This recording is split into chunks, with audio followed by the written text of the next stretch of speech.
I explained that time of my life as a time where we were so dependent on each other, and all of a sudden we're thrown into independence Mhm. and freedom. And it just, Satan will get a hold of you so easily if you have no strong background in faith.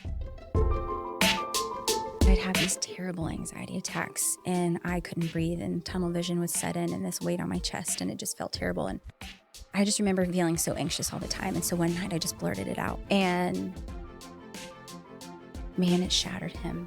It hurt him to his core. Satan creeps on in, and he's there to still kill and destroy. And they were both in such a dark place. And we buy this beautiful home in the woods.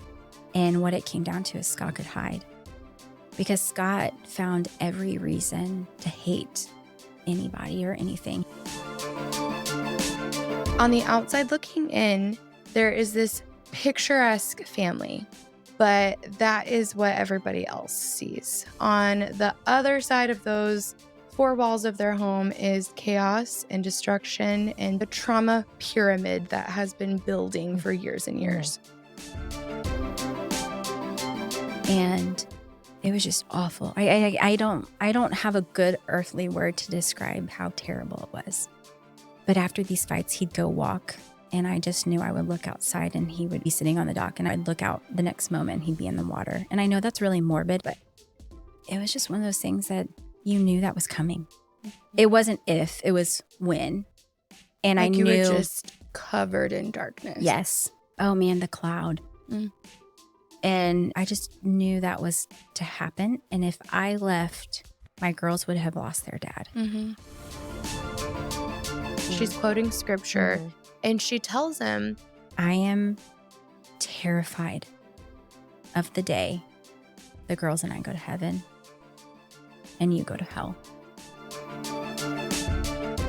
so we start talking, like, do you think Cortney knows? And he's like, no, she has no idea. And then I was just like, do you know how hard she's even prayed for this and how she's asked God to open your heart?